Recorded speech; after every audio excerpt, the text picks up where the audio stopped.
What's good, everybody? This is B from the BNT Sports Talk Show, and tonight we're going to be giving you our first Monday Night Raw breakdown. Tonight's show is the last show from London overseas at the O, and it was a great way to start the show. Obviously, we had John Cena and Cody Rhodes trading disrespectful barbs back and forth, which I honestly think Cody Rhodes got the best of him. He really dug deep. I thought they did great with this setup here. And then finally at the end, we get a little bit of a tussle here with Cody Rhodes giving the crossroads to John Cena, who laid there motionless at the end of it. So that was pretty interesting to start the show, but I was glad we were able to get at least some action here over the last couple of weeks. They've teased a little bit of a brawl, but really nothing came of it there. So I'm glad we got a little bit of that there. Then the second match was the New Day taking on the New Catch Republic from London. And I thought the match was pretty interesting here. But I think at the end, when with the New Day getting the win and then the War Dogs coming out, I think we're going to get a potential matchup between the two, maybe at WrestleMania. We don't know. They're trying to fill those slots here, so we don't know what's going to happen. I think we should potentially see a Big E sighting coming soon, which I think would be really, really exciting for the WWE and the fans. I think with the New Day turning a little bit heel and being on the evil side of things, I think Big E comes in. I think they go back to being the lovable group that we are all accustomed to. So I can't wait for that there. Then, probably the most disturbing match of the night, Jimmy Uso versus Gunther. Now, remember, last week, Jimmy slapped the absolute dog water out of Gunther here, setting up this matchup tonight here. And the reason for this matchup was that Jimmy was going to prove to his brother Jay that Gunther is beatable. What kind of struck me a little bit questionable was the fact that Jay told him to be careful. So you knew it wasn't going to be a good night for Jimmy, and boy, it was not. Jimmy had them almost had it there. Hit him with the Uso splash.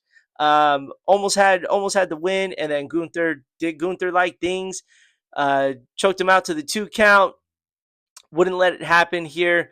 Finally, Gunther got the best of him here, and it started turning a little chaotic here. So chaotic that Jay had to come out of the back room here to save his brother, and then all hell broke loose after that. Gunther gave him quite the beating here, and then tied him up to the ring, leaving Jay helpless to defend his brother Jimmy, who got absolutely walloped with the belt, blood all over the place.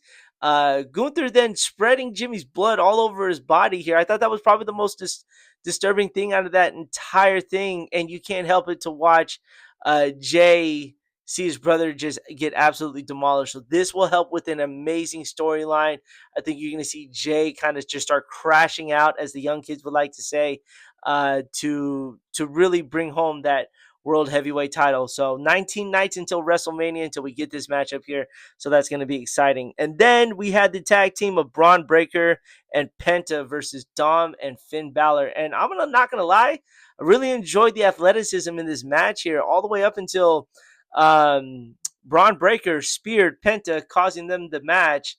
Where then Finn Balor finished it, and the Judgment Day get the W here. And then after the match backstage, you get Penta and Braun Breaker getting into it a little bit.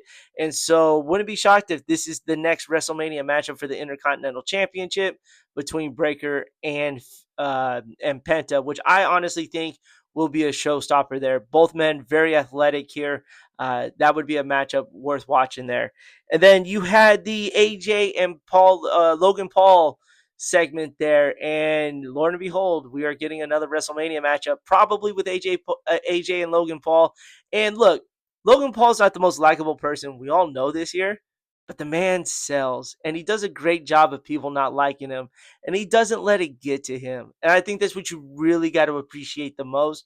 So this is going to be a nice little build up. I see this matchup being probably a Saturday night WrestleMania matchup, so that's going to be worth watching there. And then finally, the main event, you had Io Sky, Rhea Ripley with the special guest referee, Bianca Belair, and the matchup was awesome. Ended up in a disqualification there because Bianca and Rhea Ripley went at it, and then Rhea just absolutely just mollywhopped everyone across the ring here. We're going to get a triple threat matchup for the women's championship at WrestleMania here. Whether we like it or not, I think this is going to be a great matchup. Everyone's got to remember, though, since Io and Rhea have gone against each other, Io owns Rhea Ripley. So don't be shocked if Io Sky walks out of this. She's the biggest underdog in all of this there, but man, the heart for Io Sky is unbelievable here. So a lot of things to take away from Monday Night Raw tonight. They're back in Minneapolis. They're in Minnesota next week, so their international tour is over. So I can't wait to see what holds next at Monday Night Raw. But then we got SmackDown coming up, so we'll be posting another video of the SmackDown breaking them. All of this leading up to WrestleMania, the spectacle of the world here, the sports and entertainment getting together. So I can't wait for this. We'll be following it 19 days away till we get WrestleMania in Las Vegas. You guys have a wonderful evening, and we'll see you guys Friday night for a SmackDown breakdown. Take care.